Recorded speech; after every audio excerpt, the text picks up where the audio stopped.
Good evening, everybody. Welcome back to Future Convo. I am Matthew Amos Schmidt, and I just wanted to share something that I found on the internet. It's coming from the ARC Institute. So what if I told you there was a way to rewrite massive sections of human DNA, not just one letter at a time, but entire genetic paragraphs? And try not to panic. I'll explain what's happening here. Scientists at the ARC Institute have found something that could make CRISPR look like Stone Age technology. So that's how fast things are moving now. Try not to get upset about it. Just make your memories now so you can enjoy them later. The thing with CRISPR that nobody talks about is that it's basically genetic vandalism, in the words of George Church, one of the pioneers of genome research. Why did he say that? Because CRISPR basically slices up your DNA and then just hopes that your cell's natural repair system will fix it the way you want. So it's a little bit like using a sledgehammer to hang a picture frame, or, expecting a room full of monkeys to perform surgery. So even the most precise versions of CRISPR can only edit about 100 letters in a DNA sequence at one time.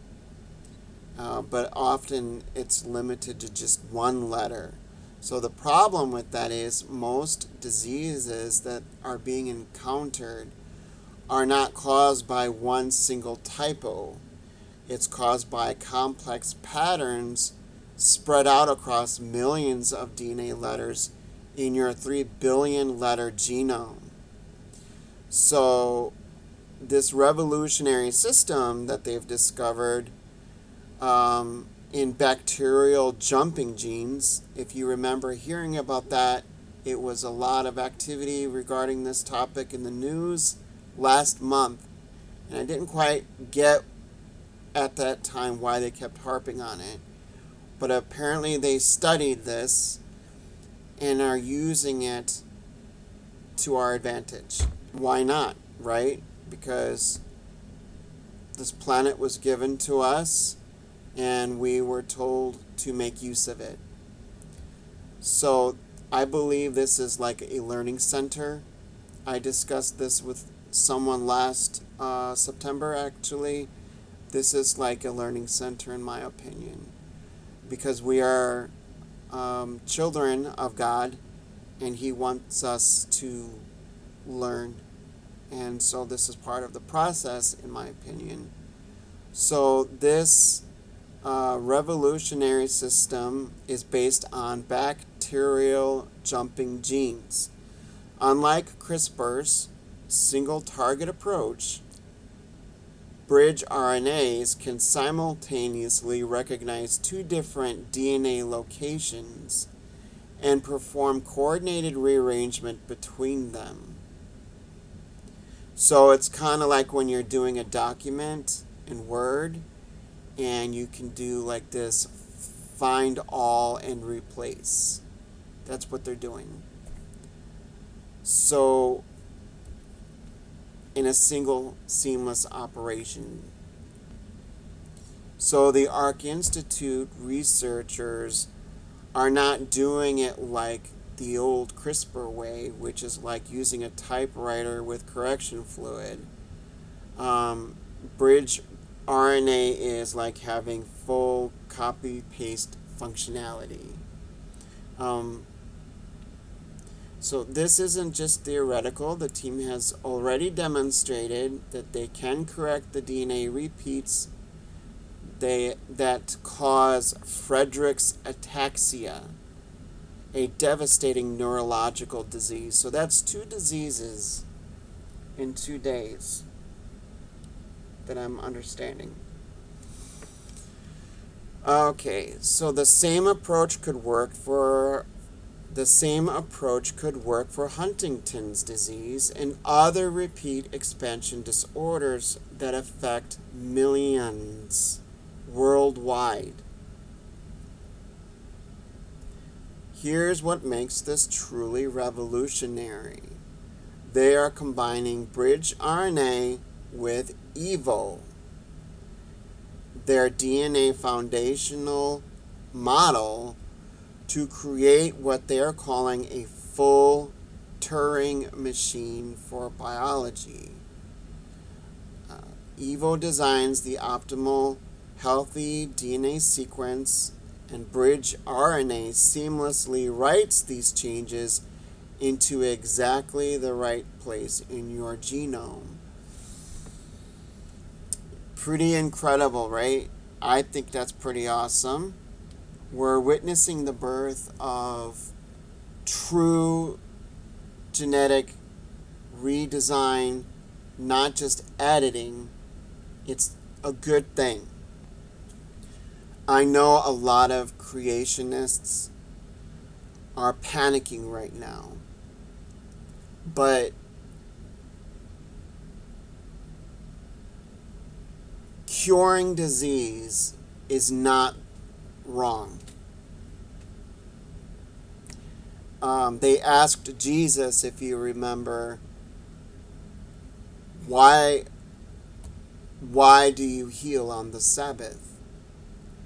And so we cannot have that same kind of attitude, that super religious, man-made, what did Jesus call them?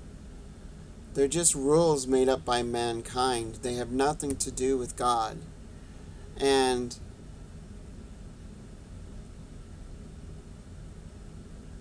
traditions of men, that's what he called them. And so this could be the technology that finally delivers on the promise of gene therapy, turning our genomes from broken manuscripts into perfectly edited masterpieces. And what disease do you think they should tackle next?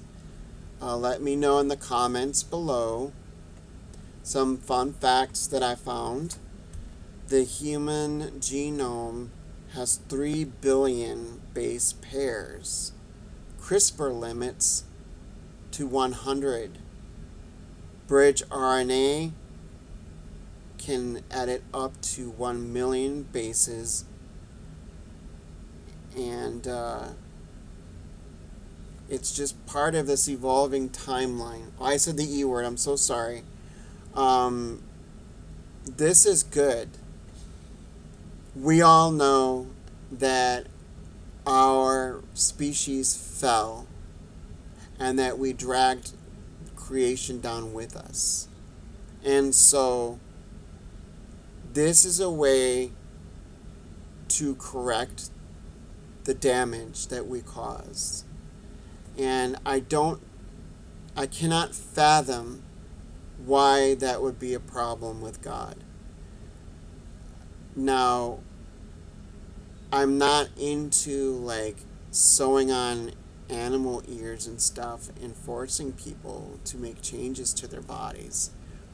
But if you have a disease that you would like edited out of you, that's exactly what Jesus did during his ministry on earth. And I don't find any problem with the idea that God might use tools and knowledge to do exactly what he told us to do.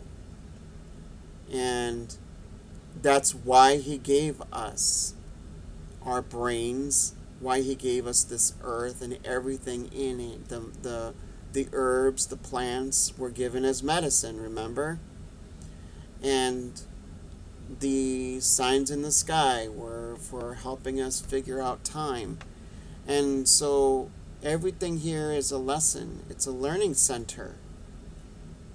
And learning how to fix ourselves is paramount in my opinion. Again, I've said this before on my Twitter feed. If we are truly children of God, made in the image of God, possessed by God's Spirit, according to our doctrine, then we need to behave as such. And by behave, like be and have. Like, I know I'm butchering the language here, but really think about it. The Greeks had it. Most ancient classic civilizations understood well what it means to be a child of a deity. If you are like God, then you need to be like God and have the capabilities and the lifestyle of God. That is not blasphemy. Jesus said, "Have I not called you little gods?" He fully expected us to do greater things than he. And he said so.